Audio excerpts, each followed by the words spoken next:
Hotel राजमहल episode 97 काल घोरी की हवस। मल्लिका और राजवीर ने डरते हुए जैसे ही काल घोरी की तरफ देखा तो उनकी आंखें फटी की फटी रह गई।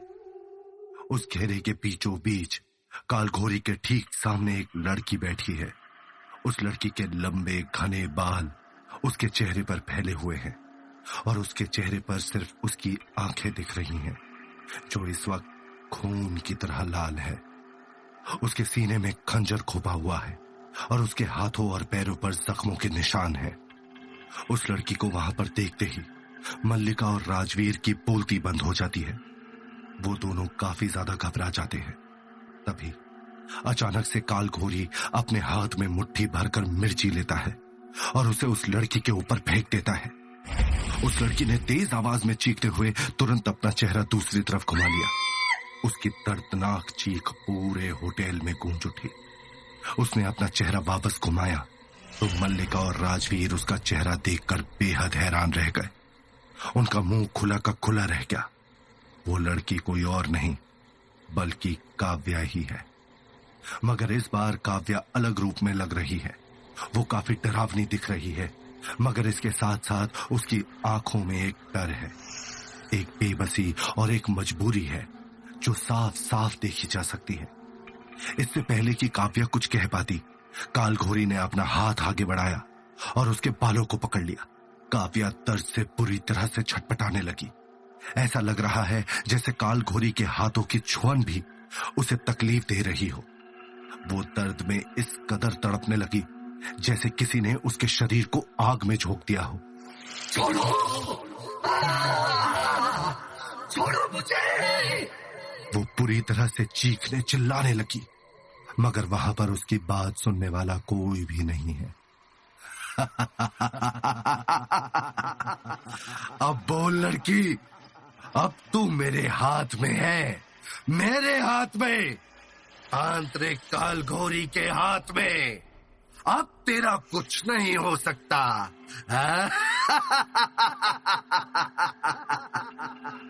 इतना कहकर वो जोर जोर से हंसने लगा। पहली बार उसकी ये डरावनी हंसी सुनकर राजवीर और मल्लिका भी कांप गए। वहीं दूसरी तरफ काव्या दर्द से छटपटाती रही और अपने आप को छुड़ाने की कोशिश करती रही। तो जानती है मैं तेरा क्या करूंगा? जानती है, मैं तुझे सदा सदा के लिए अपने अंदर कैद कर लूंगा। और उसके बाद तेरी सारी शक्तियां मेरी हो जाएंगी। उसके ये कहते ही अचानक से आसमान में तेज बिजलियां कड़कने लगी। अचानक से पूरे होटल राजमहल की सारी बत्तियां बुझ गई और वहां पर गहरा अंधेरा फैल गया। देखते ही देखते काल घोरी ने उस चीखती चिल्लाती काव्या को पकड़ा और उसे अपनी मुट्ठी में कैद कर लिया। उसके बाद वो जोर जोर से हंसते हुए उस मुट्ठी को अपने मुंह तक लेकर गया और काव्या की आत्मा को निकल गया। हाँ, उसकी इस हरकत को देखकर राजवीर और मल्लिका का मुंह खुला का खुला रह गया। उन्होंने अपनी पूरी जिंदगी में कभी इतना खतरनाक इंसान नहीं देखा था।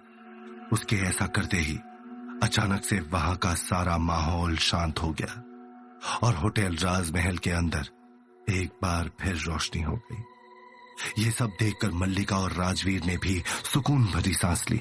राजवीर तुरंत हाथ जोड़ते हुए काल घोरी के पास गया और उससे कहने लगा, बाबा जी, आप तो कमाल है। आपकी वजह से हमारी इतनी बड़ी मुश्किल खत्म हो गई।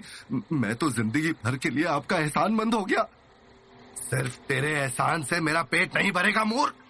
अपना वादा पूरा कर और मुझे वो दे जिसकी मुझे चाह है। काल घोरी ने राजवीर की तरफ देखते हुए कहा।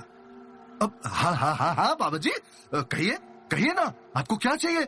आप जो बोलेंगे मैं आपको वो देने के लिए तैयार हूं। राजवीर की बात सुनते ही काल घोरी ने अपनी नजर मल्लिका की तरफ घुमा दी और उसे ऊपर से नीचे तक अपनी हवस भरी निगाहों से देखते हुए कहा, ये चाहिए मुझे। उसकी बात सुनकर राजवीर थोड़ा सकपका गया और उसने मुस्कुराते हुए एक बार फिर पूछा, माफ कीजिए बाबा जी, लेकिन मुझे ठीक से समझ में नहीं आया, आप क्या कहने की कोशिश कर रहे हैं? मुझे ये लड़की चाहिए, ये लड़की। इस खूबसूरत लड़की को देखकर मैं बावला हो गया हूँ। मैंने कभी इतनी सुंदर लड़की को नहीं देखा। इसके जिस्म की गर्मी अब मुझसे और बर्दाश्त नहीं हो रही।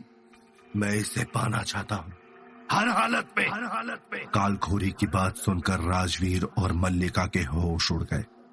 उन्होंने सपने में भी नहीं सोचा था कि काव्या की आत्मा से पीछा छुड़ाने के बदले में वो कालघोरी इस तरह की कोई चीज मांग लेगा। ये सब क्या बकवास लगा रखी है? क्या मैं कोई लेने देने की चीज हूं या फिर कोई सजावट का सामान? ये सब सुनकर मल्लिका गुस्से से तमतमा उठी। राजवीर, ये तांत्रिक ये सब क्या बोले जा रहा है और तुम चुपचाप सुन रहे हो? राजवीर ने पहाड़ी की गुफा पर कालघोरी की असली शक्तियों को देखा था, इसलिए वो कुछ हद तक डरा हुआ था, मगर वो किसी भी कीमत पर मल्लिका को इस सौदे का हिस्सा नहीं बनाना चाहता। उसने कालघोरी को आराम से समझाते हुए कहा, बाबा जी, मैं जानता हूं कि आपने हमारी बहुत मदद की है, लेकिन मैं इस सौदे में मल्लिका को हिस्सा नहीं बना सकता। आप चाहे तो मुझसे कुछ और मांग लीजिए, मैं आपको वो देने के लिए तैयार हूं, मगर मैं मल्लिका को आपके हवाले हरगिज नहीं कर सकता। उसकी ये बात सुनते ही कालघोरी गुस्से में गरजते हुए कहने लगा, अगर मुझे ये लड़की नहीं मिली तो मैं इस पूरे होटल राजमहल के साथ साथ तुम दोनों को भी बर्बाद कर दूंगा। उसकी ये धमकी सुनकर मल्लिका और राजवीर बेहद घबरा गए। मल्लिका किसी भी कीमत पर उसकी शर्त मानने के लिए तैयार नहीं है, तो आखिर अब ये खूंखार तांत्रिक उसके साथ क्या करेगा?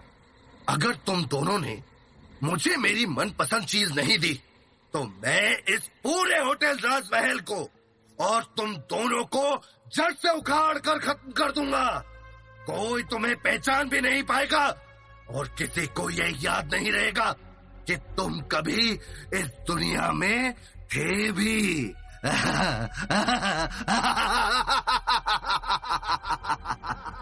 कालखोरी ने जोर जोर से हंसते हुए कहा। उसकी ये डरावनी और शैतानी हंसी पूरे होटल राजमहल में गूंजने लगी।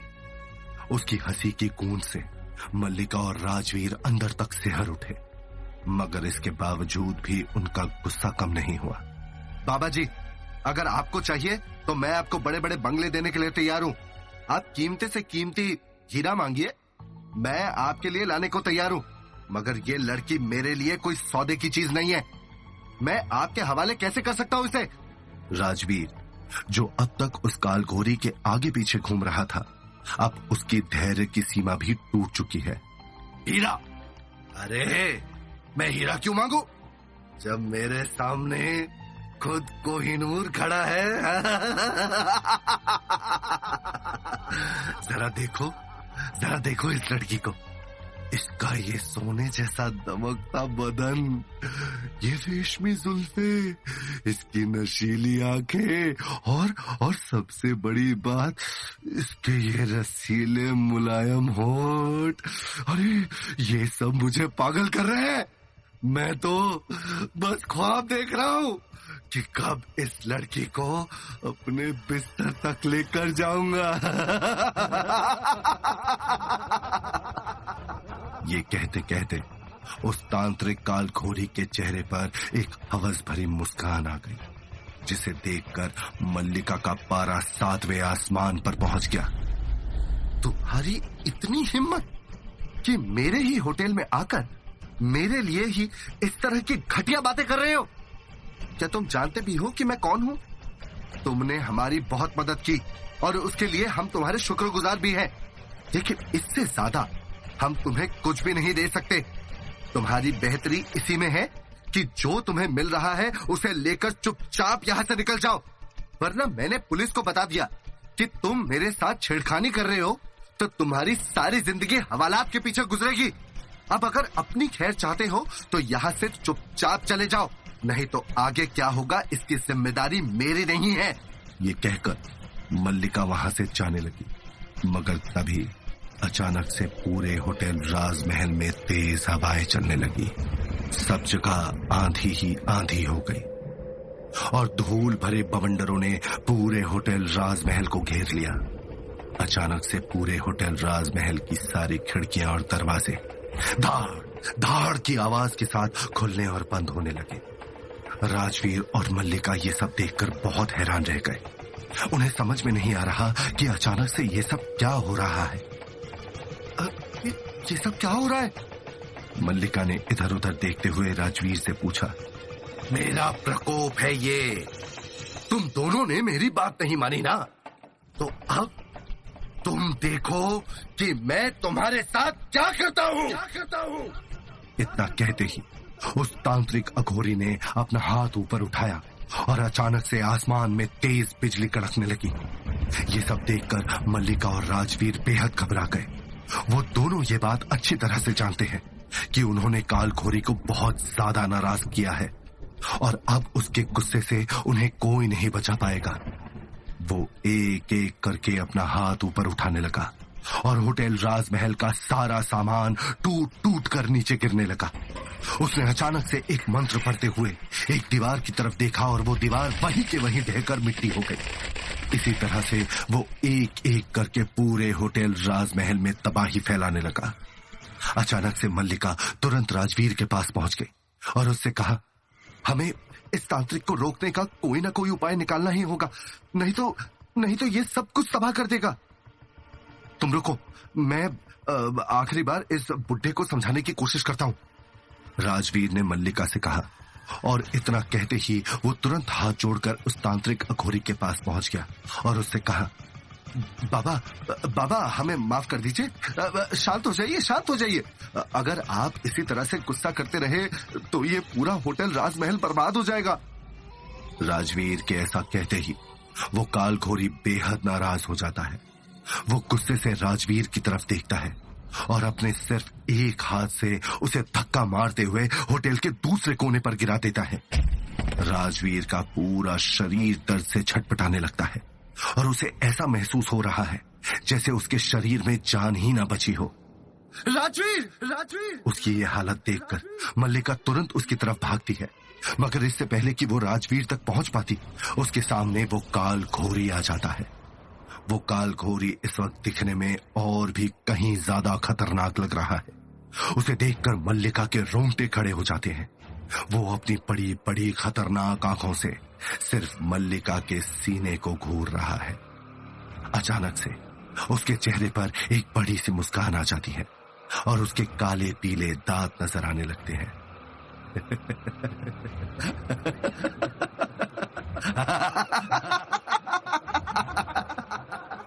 देखते ही देखते वो जोर जोर से हंसने लगता है। मैं भी कितना पागल था जो उस बंजर गुफा में सालों से तपस्या कर रहा था। अरे असली स्वर्ग तो यहाँ है। उसने मल्लिका के सीने की तरफ देखते हुए कहा। उसकी गंदी नजर की वजह से मल्लिका को बिल्कुल भी अच्छा नहीं लग रहा और उसने अपने दोनों हाथों से अपने आप को ढक लिया। वो काल घोरी जोर जोर से हंसते हुए मल्लिका की तरफ अपने कदम बढ़ा रहा है और मल्लिका घबराते हुए पीछे हट रही है। ये बदन मुझे दे दे लड़की। मैं इसके बदले में तुझे बहुत शक्तिशाली बना दूंगा। तू जो कहेगी वो तेरे कदमों में लाकर रख दूंगा। उसके बाद हम दोनों प्रेतों और आत्माओं की दुनिया पर राज करेंगे। तू बस एक बार मेरे साथ एक रात बिता, बस एक बार, फिर देख तू कैसे मेरी दीवानी हो जाती है। मल्लिका उस राक्षस तांत्रिक से बहुत घबराई हुई है। उसे समझ में नहीं आ रहा कि वो आखिर में अपने आप को बचाए तो कैसे बचाए। पीछे हटते हटते उसकी कमर सीधी एक दीवार से जा लगती है और वो बहुत डर जाती है। अब तू कहाँ जाएगी मेरी गुलाबो? अरे ये मखमल रेशमी जैसे गाल, ये मेरे आनंद के लिए ही तो बने हैं। अरे ला ला, इन्हें मुझसे दूर मत कर। आ इधर आ। इतना कहकर वो काल घोरी ने मल्लिका की तरफ अपना हाथ आगे बढ़ाया। नहीं। लेकिन मल्लिका चिल्लाते हुए वहां से भाग गई। मगर उसकी मुसीबत यहाँ पर खत्म नहीं हुई। पूरे होटल में वो जहां जहां भाग रही है, वहां वहां वो तांत्रिक उसका पीछा करता जा रहा है। उसकी डरावनी हैवानियत भरी हंसी मल्लिका के कानों में गूंज रही है, जो बार बार उसे ये एहसास करा रही है कि वो उस तांत्रिक से बचकर नहीं जा सकती। बचाओ, कोई बचाओ, राजवीर बचाओ मुझे। मल्लिका तेज आवाज में चिल्लाते हुए भाग रही है, लेकिन आज कोई भी उसकी मदद के लिए नहीं आ रहा। वैसे तो मुझे इस चूहा बिल्ली के खेल में बहुत मजा आता, लेकिन अब तेरे जिस्म को पाने की भूख मुझे तड़पा रही है। अब मैं और नहीं रुक सकता। मैं बस तेरे बदन को पाना चाहता हूँ। ऐसा कहकर वो काल घोरी अचानक से अपने दोनों हाथों से मल्लिका को पकड़ लेता है। नहीं, छोड़ो मुझे। मल्लिका कैसे ना कैसे करके उसके चुंगल से बचकर निकलना चाहती है। वो पूरी तरह से छटपटा रही है, मगर काल घोरी के हाथ उसे छोड़ ही नहीं रहे। काल घोरी के बड़े बड़े नाखून उसकी कमर पर गड़ते जा रहे हैं, जिसकी वजह से उसके कमर से खून निकलने लगा है। वो काल घोरी मल्लिका के जिस्म को देखते हुए बार बार अपनी जीभ को अपने होठों पर फिरा रहा है। तुझे तो देखकर ही मेरे मुंह में पानी आने लगा है। आज तो आनंद ही आनंद होगा। ये कहते हुए उस काल घोरी ने अचानक से मल्लिका के पीठ से उसके कपड़ों को फाड़ दिया। मल्लिका ये सब बर्दाश्त नहीं कर पा रही और वो फूट फूट कर रो रही है। वो चिल्ला चिल्ला कर मदद के लिए आवाज लगा रही है, मगर कोई उसकी बात नहीं मान रहा। और तेरे ये उभार, मैं कब से इन्हें देखने के लिए बेताब हूं। इतना कहते ही उस काल घोरी ने मल्लिका के सीने की तरफ अपने हाथ बढ़ाने शुरू कर दिए। मल्लिका जोर जोर से चिल्लाने लगी और अपने आप को छुड़ाने की कोशिश करने लगी कि तभी चटाक की आवाज के साथ कमरे का दरवाजा खुल गया। तो क्या होगा इस कहानी में आगे? क्या कोई मल्लिका को काल घोरी के गंदी नीयत से बचा पाएगा, या काल घोरी अपने मंसूबों में कामयाब हो जाएगा, या फिर कुछ ऐसा होगा जो किसी ने भी नहीं सोचा था? जानने के लिए सुनते रहिए होटल राजमहल, सिर्फ और सिर्फ पॉकेट एफएम पर।